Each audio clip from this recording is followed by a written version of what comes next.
খিটকেল, তোমার লাজু যে শুধু তোমাকেই ভালোবাসে, এতদিনে কি এই কথাটাও তুমি বুঝতে পারোনি? এমনটাই বলছে লাজু অনুভবকে। পুরোটা জানতে ভিডিওটিতে লাইক দিয়ে চ্যানেলটা সাবস্ক্রাইব করে দেখতে থাকুন। কোণে দেখা হলো সিরিয়ালের আগামী পর্বে আমরা দেখতে পাবো বনলতা আর অনুভবের বিবাহবার্ষিকীর দিন অনুভবকে খুঁজে পাওয়া যায় না। অনুভব চলে যায় ছাদের সেই চিলে কোঠার ঘরে, যেখানে লাজু থাকতো।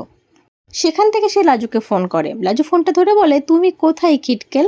সবাই তোমাকে যে খুঁজছে। তখন অনুভব বলে, আমি ছাদের চিলেকোঠার ঘরে আছি, তুমি তাড়াতাড়ি এখানে চলে এসো। আর তুমি যতক্ষণ আমার সামনে দাঁড়িয়ে বলবে যে তুমি আমাকে ভালোবাসো, ততক্ষণ পর্যন্ত কিন্তু আমি এই অনুষ্ঠানে যাব না লাজু। এখন সব কিছু তোমার হাতে, তুমি কি করবে সেটা তুমি ভেবে নাও। লাজু তখন আর কোনো উপায় না দেখে সোজা চলে আসে ছাদে। অনুভব তখন তাকে দেখে ছুটতে যায় তার কাছে, গিয়ে বলতে থাকে, আচ্ছা লাজু, আজকে একটা সত্যি কথা বলো, তুমি কি আমাকে সত্যিই ভালোবাসো না নাকি ভালোবাসো? কোনটা কোনটা তোমার সত্যি আর কোনটা তোমার মিথ্যা আমি কিচ্ছু বুঝতে পারছি না।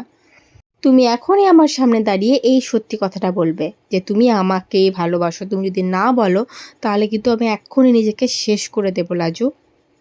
তখন লাজু আর সহ্য করতে না পেরে অনুভবকে গিয়ে জড়িয়ে ধরে।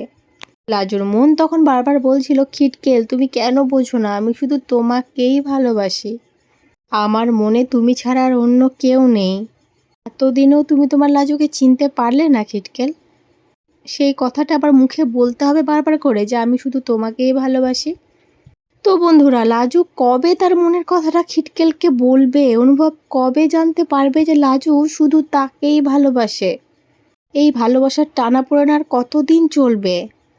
তোমাদের কি মনে হয় না লাজুর এবার তার মনের কথাটা বলে দেওয়া উচিত? আর বাকি 4-5 জন লোকের কথা ভেবে নিজের মনের কথা মনে চেপে রেখে কি লাভ হচ্ছে লাজুর? তোমাদের মতামত কি এই বিষয়ে অবশ্যই কমেন্ট করে জানিও। ধন্যবাদ।